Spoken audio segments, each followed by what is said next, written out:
A humble waitress made a client's daughter laugh, unaware that he was a millionaire and a single father, and he fell in love. No, no, no, the girl cried out as tears streamed down her cheeks. It's all ruined, my drawing. Esperanza Castillo looked up from the table she was wiping and saw a little girl sitting by the window with spilled orange juice on a paper filled with paints. The man with her, elegant and with a tired look, quickly approached.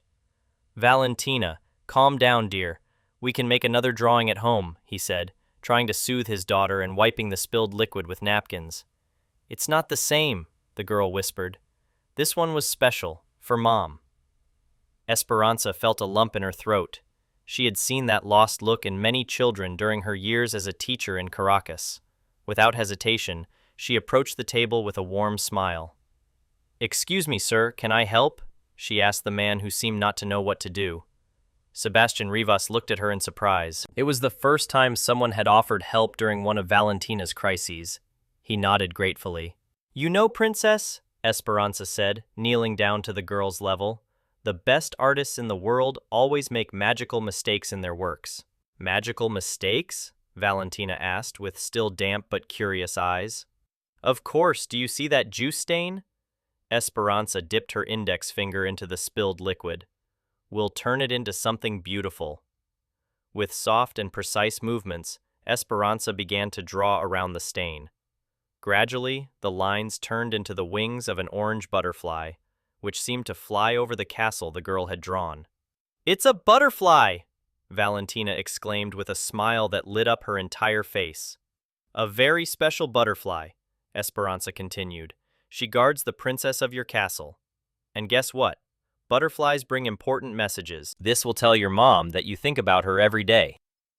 For the first time in 8 months, Valentina genuinely laughed.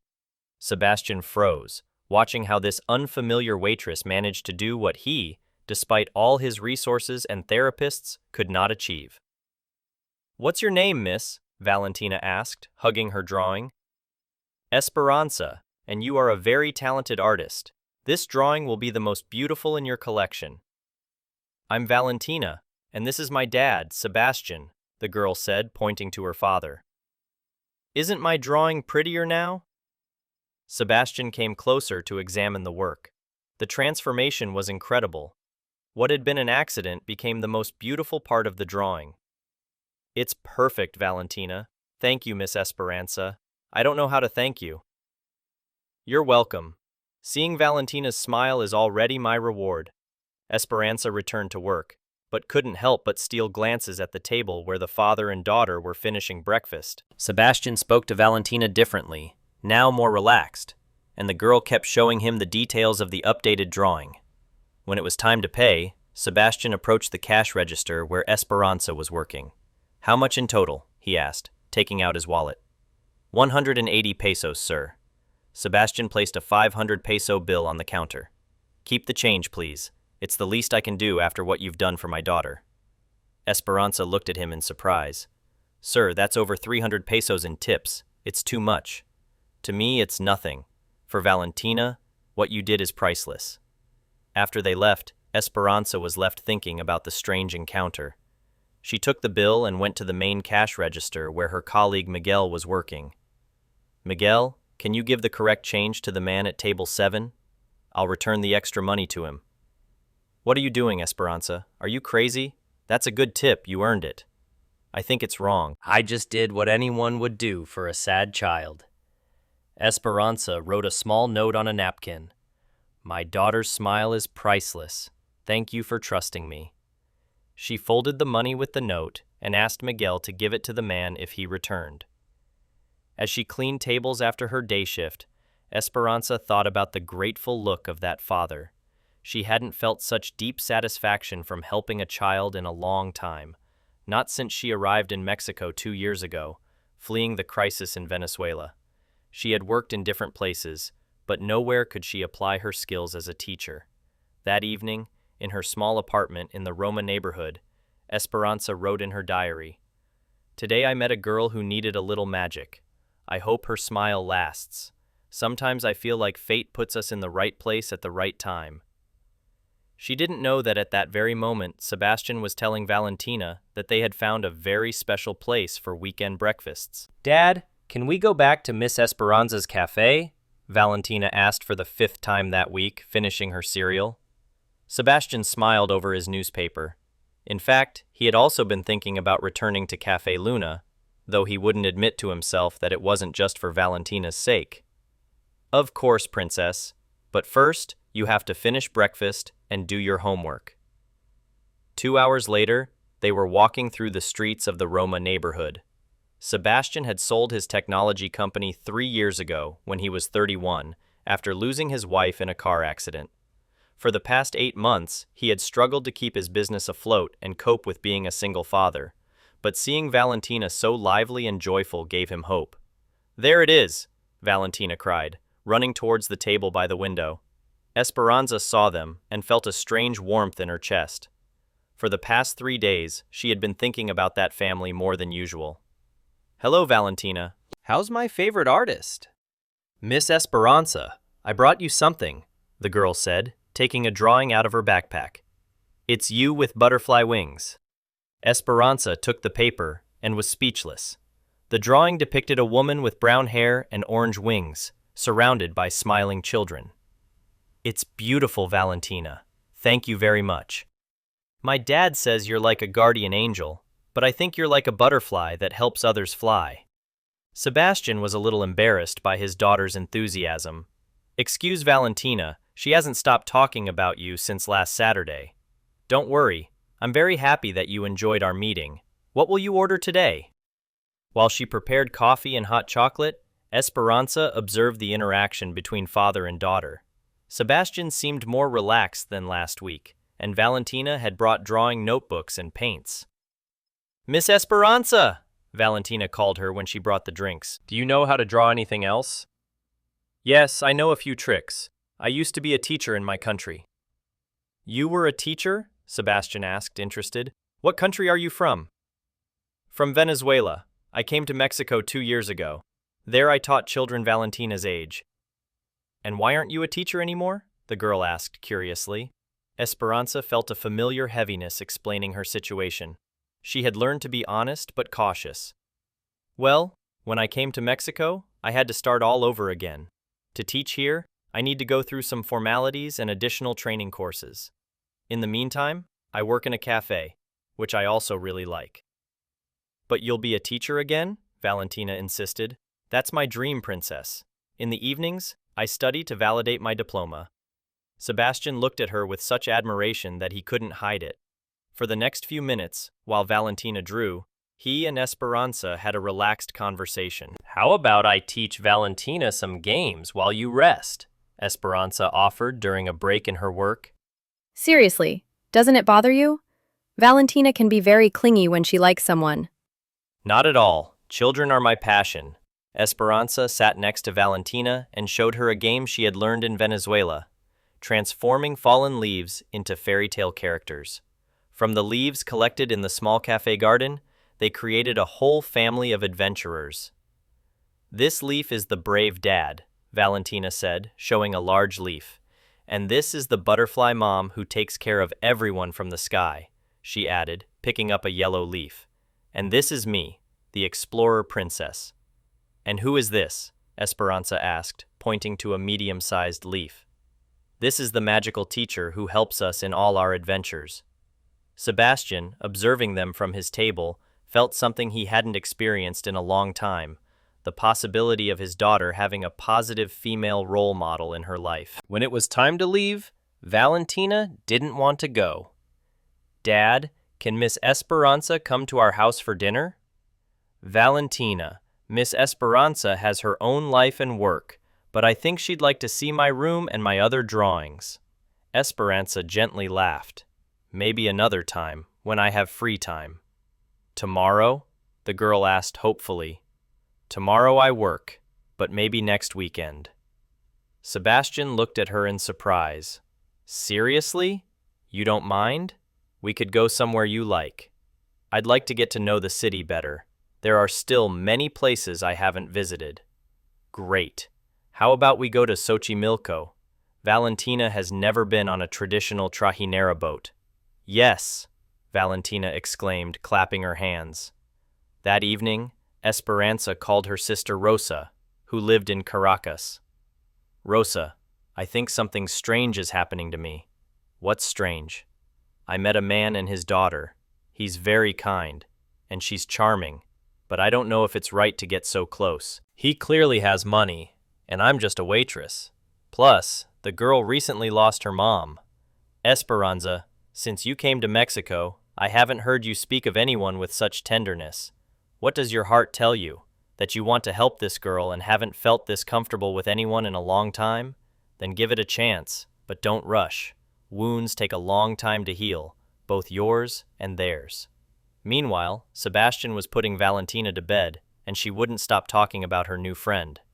Dad, do you think Mom would be happy that we have such a nice friend? The question broke his heart, but for the first time in several months, Sebastian felt that the answer was yes. I think Mom would be happy to see you happy, Princess. And do you like Miss Esperanza? Sebastian was silent for a moment. Yes, Valentina. She seems like a very special person to me. I would like her to be our friend forever. We'll see what happens, my dear, but don't get your hopes up too much. Okay. Although, as he said these words, Sebastian realized that he too was beginning to harbor hopes he hadn't felt in a long time. Chapter 3. When Worlds Collide. Dad, look, the ducks are chasing me! Valentina shouted from the trajinera, throwing pieces of tortilla into Xochimilco's murky water. Esperanza laughed, watching the girl completely lose her initial shyness. Mariachis, floating in a nearby trajinera, dedicated mañanitas to them, and Valentina clapped her hands as if at a private concert. Is she always so expressive? Esperanza asked Sebastian, who was quietly rowing. Not before. Since Carmen, my wife, died, Valentina became very quiet. These last Sundays with you have been different. For the first time, Sebastian mentioned his wife by name. Esperanza felt a knot in her stomach, a mix of curiosity and respect for another's pain. How long ago was that? She asked softly. 8 months. It was an accident. Carmen was picking Valentina up from school when a truck ran a red light. I'm so sorry, Sebastian. Thank you. It was difficult. Valentina blamed everyone, even me. Therapists said it was normal, but seeing her so sad was unbearable. Esperanza looked at Valentina, who was now trying to make shapes out of the clouds. Children experience pain differently. In Venezuela, I worked with children who lost their parents due to migration or other circumstances. Did you lose someone too? I lost my old life, my job, my home, my routine. It's not the same as losing a person, but there is grief. Sebastian looked at her with new understanding. What was your life like there? I taught elementary school in Caracas. I had my own apartment, a boyfriend I thought was for life, plans to get married and have children. But the situation became so complicated that my family decided I had to leave, and my boyfriend decided to stay. He said I was a coward, that I was running away. Esperanza sighed. Maybe he was right? No, he wasn't. Deciding to start over in another country takes a lot of courage. At that moment, Valentina ran from the bow of the trajinera.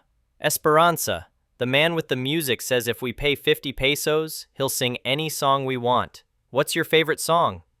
Let me think. Esperanza looked at Sebastian. What song did your mom like?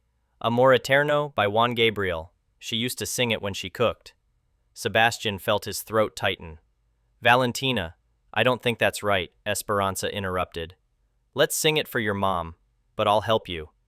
Okay. The three were silent as the mariachis played.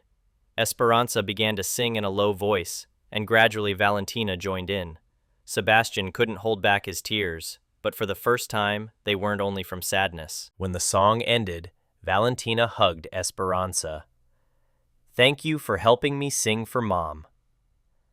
Thank you for sharing something so special with me. The rest of the ride passed in comfortable tranquility. They bought cempasúchil flowers for Valentina and ate esquites, waiting for transportation back. How about we go to dinner somewhere nice? Sebastian suggested as they got into the car. All three of us? Esperanza asked in surprise. Yes, Like a family of adventurers, Valentina shouted from the back seat. Sebastian chose an elegant restaurant in Polanco, a place he was accustomed to. Esperanza immediately felt out of place, seeing other women in clothes that cost more than her monthly salary. Sebastian, this place seems very expensive, she whispered while they waited for a table. Don't worry, I'm treating. It's not about the money, I'm just not dressed for places like this. Sebastian looked at her, and for the first time realized the difference. Esperanza was wearing clean jeans and a simple but beautiful blouse. She looked lovely, but definitely didn't fit the atmosphere. You know what? You're right. I know a much better place. He took them to a family taqueria in the Roma neighborhood, not far from the cafe where Esperanza worked. The atmosphere was completely different. Families with children, live mariachi music, and the aroma of freshly made tortillas. It's much better here, Esperanza said, visibly relaxing. Dad, look, they have a jukebox like in the movies, Valentina exclaimed. During dinner, Sebastian watched as Esperanza naturally interacted with everyone. She asked the kitchen owner for the recipe for the green sauce, helped Valentina choose songs on the jukebox, and even ended up helping a family at a nearby table calm a crying child. Are you always like that? Sebastian asked. So natural with everyone, as if you're part of everyone's family you meet? That's something I learned from my mom. She used to say that we all need help sometimes, and you never know when you'll need help from a stranger. When it was time to take Esperanza home, Valentina was already asleep in the back seat. It was a perfect day, Esperanza said, as they said goodbye at her house. Do you want to do it again? Sebastian asked, surprised by his own boldness. I'd love to, but maybe next time we could do something more ordinary. I don't want Valentina to get used to something I can't give her. Esperanza, it's not about material things, it's about care, and you gave Valentina more care in 3 Sundays than many people do in their entire lives. That night, Sebastian couldn't sleep. He thought about how he felt during dinner, watching Esperanza laugh with his daughter. For the first time since Carmen's death, he imagined what a normal life could be like. A complete family. Esperanza also slept poorly. She was confused by the feelings she was starting to have for Sebastian. It was obvious that he had money, but it was also obvious that he was a good father and a good person. The problem was that she didn't know if she was ready to take on the responsibility of healing a broken family. The next day, Sebastian arrived at the cafe earlier than usual. Esperanza, can we talk for a minute? Of course, but I only have a 5-minute break. I wanted to ask you something. Valentina needs help with her lessons, and well, I'm not very good at school subjects. Would you like to be her tutor? I'd pay you whatever you think is fair. Esperanza was silent for a moment. Are you sure? It would mean we'd be together several times a week. Yes, I'm sure, but only if you want to. Let me think. Yes. But deep down, Esperanza already knew what her answer would be. Chapter 4. When the Past Interferes. Look, Esperanza, I got a 9 in math, Valentina shouted, running to the door of the house where Esperanza had come for her lesson. 4 months had passed. Since Esperanza agreed to be Valentina's tutor, what began as help with lessons had turned into something deeper. Evenings of cooking, art projects, and conversations that healed the wounds of both the girl and Sebastian. Congratulations, Princess. Your dad will be very proud, Esperanza said, carrying her bag with educational materials she had bought with her own savings. Sebastian's house had impressed her the first time, but now she felt comfortable moving around the spacious rooms. Valentina insisted that Esperanza explore every corner, especially the studio where all the drawings they had made together were kept. Dad left? Esperanza asked, noticing a black Mercedes at the entrance. Yes, he's on the phone with very important people. He says he's selling parts of his company to start something new. Esperanza smiled. Over these months, Sebastian had told her about his plans to expand his business into educational technology. I want to create something that will help children like Valentina, he said one evening while they were cooking dinner together. Let's start with your science homework, Esperanza suggested. They settled at the dining table as always. Valentina had significantly improved her performance in all subjects, but more importantly, she had regained her confidence and joy. Her teachers at school had noticed the changes. "Esperanza, will you stay with us forever?" Valentina asked suddenly, as they were doing an experiment with baking soda and vinegar. "Why are you asking me that, princess?" "Because Sophia, my friend from school, says her mom says nannies don't stay forever, that when children grow up, they leave." Esperanza felt a pang in her heart. "I'm not your nanny, Valentina. I'm your friend and your tutor." "But you'll leave?" "I'm not planning on leaving. Besides, you're almost finishing 3rd grade. You'll need help in 4th grade, too." At that moment, they heard the front door slam shut.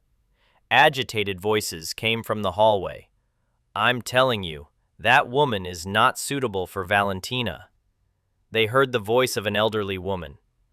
"Mom, Carmen, please, this is not the time," Sebastian replied, clearly embarrassed.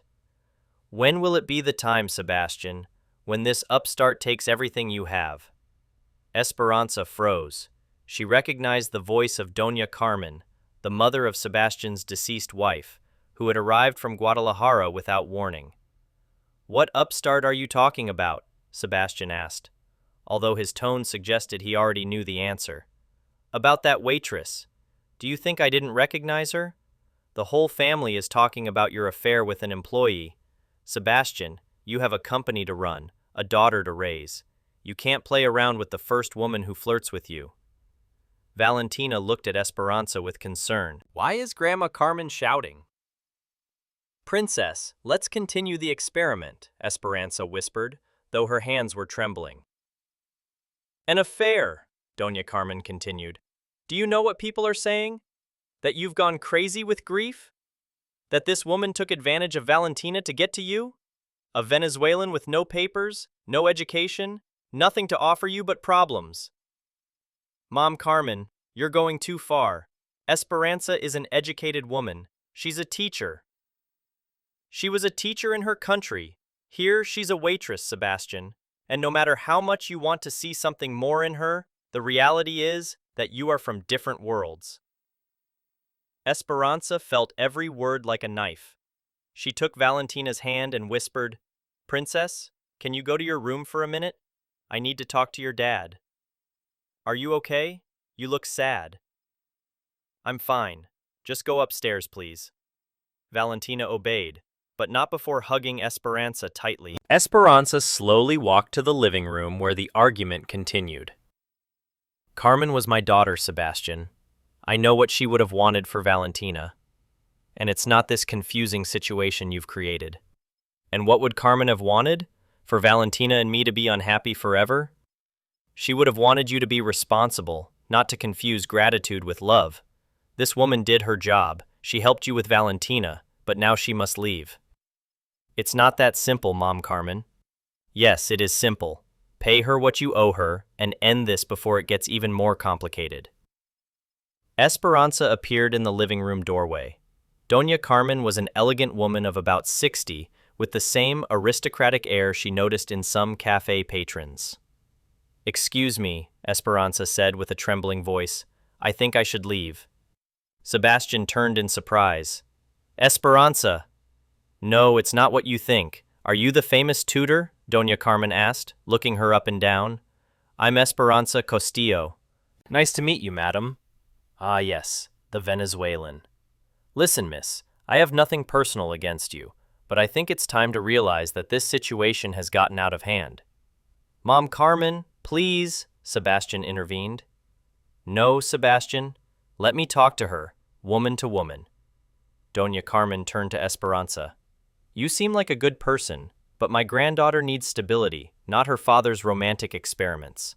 Valentina has already lost her mother. She cannot afford to lose another maternal figure if this ends badly." Esperanza felt her breath catch. Doña Carmen's words echoed her own fears. "I never wanted to hurt Valentina, but she will be hurt because this cannot continue. And you know it. You are from different worlds. He has responsibilities, social obligations, a company to manage, and you have your own difficulties, your own life to rebuild." "Enough!" Sebastian shouted. "Esperanza, don't listen to her!" But Esperanza had already heard enough, and what hurt her most was that Doña Carmen was right about some things. Okay, Sebastian, I think Madam is right. This has become more complicated than it should have been. What are you saying? That maybe it's time for Valentina to have a more suitable tutor? Someone who understands her world better? Sebastian desperately approached her. Esperanza, don't do this. You know there's something real between us. Is it real or is it gratitude? Says Madam. Do you know it's real? Esperanza looked into his eyes for comfort, but Sebastian was as confused as she was. I'm going to get my things, she finally said. She went up to retrieve her materials from Valentina's room, who was waiting for her, sitting on the bed. Are you leaving? The girl asked with tears in her eyes. For a while, Princess, but I want you to know that everything we did together was very special to me. Did I do something wrong? No, my dear, you are perfect. It's just that sometimes adults have to make difficult decisions. Esperanza hugged Valentina, trying not to cry in front of her. She knew this might be the last time she saw her. She went down the stairs with her bag, walked past Sebastian and Doña Carmen without saying a word, and left the house that had become her home in 4 months. That night, she wrote a letter that she left at the cafe for Miguel to give to Sebastian. Sebastian, perhaps your mother-in-law is right. Perhaps we confused gratitude with something more. Valentina deserves stability, and I need to find my own path. Thank you for these wonderful months. Take care of our princess. With love, Esperanza. The next day, she asked to be transferred to the cafe branch in Guadalajara. She needed to get away from everything that reminded her of the family she had come to love as her own.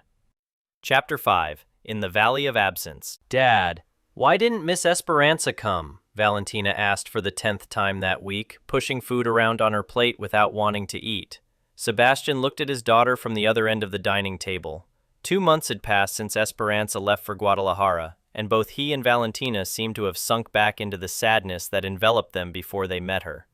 I told you she left for work, Princess, but she can't come on weekends. We could go visit her ourselves. It's complicated, Valentina. Complicated? Why? Because Grandma Carmen doesn't want her. Sebastian fell silent. His 9-year-old daughter was more perceptive than he thought. Valentina, sometimes adults... Why do all adults say that sometimes adults something? Why can't they tell me the truth? Sebastian put his fork down. Valentina was right. He had avoided the truth for too long. Do you want me to tell you the truth? Yes. Your Grandma Carmen thinks that Esperanza and I are very different, that she's not suitable for our family. Do you think so too? No. But I didn't know how to defend her when the time came. Valentina was silent for a moment, pondering her father's words. Esperanza left because you didn't defend her. The question was like a knife to Sebastian's heart. Yes, I think so. So it's your fault. Yes, Valentina, it's my fault. That night, Sebastian called his sister Patricia, who lived in Monterrey. Patricia, I need you to tell me the truth about one thing. Tell me, do you think I'm crazy for missing Esperanza so much? Sebastian, since Carmen died, I haven't heard you talk about a woman like this, and Valentina has been happier than ever. But Mom Carmen is right. Esperanza and I are from different worlds. So what? Carmen was from your world, and look how it ended. Accidents don't spare social classes, brother. But what will people say? Since when do you care what people think? Sebastian, you worked hard to build your company. You have the right to be happy. And if it doesn't work out, and if it does work out, will you let fear deprive you of the chance to be happy again? This conversation replayed in Sebastian's mind as he worked in the office. Señor Rivas, his assistant interrupted him. Valentina's school is on the phone. What happened? They didn't tell me, but they sounded worried. Sebastian immediately picked up the phone. Señor Rivas, said Patricia, Valentina's teacher from school. We need you to come immediately. What happened? Is she hurt? No, but she had an emotional crisis during art class. She specifically asked for someone named Esperanza. Sebastian felt his heart break. I'm coming. When he arrived at the school, he found Valentina in the principal's office, hugging a crumpled drawing. Dad, she said with eyes red from crying, can you call Esperanza? What happened, Princess? We were doing a project about the people we love the most. I drew Esperanza as a butterfly, but then I remembered that she left because of me. Because of you, Valentina? No, it's not your fault. Yes, it is. Because Grandma Carmen said I needed stability. If I were more stable, Esperanza wouldn't have left. Sebastian knelt in front of his daughter, realizing he had made a terrible mistake by not explaining what happened better. Valentina, look at me. Esperanza didn't leave because of you. She left because I wasn't brave enough to fight for her. But can you bring her back? I don't know, princess, but I can try. That night, Sebastian made a radical decision. He called his main partner and offered to sell his stake in the traditional technology company to focus entirely on the educational project. Are you sure, Sebastian? That's a lot of money. I'm sure. I want to create something truly important, and I want to do it in Guadalajara. Guadalajara? Why there? Because that's where I need to be. In Guadalajara, Esperanza had spent the worst 2 months of her life. She worked in a cafe similar to the one in Mexico City, but nothing felt the same. The customers were kind, but there were no children who needed magical butterflies in their drawings.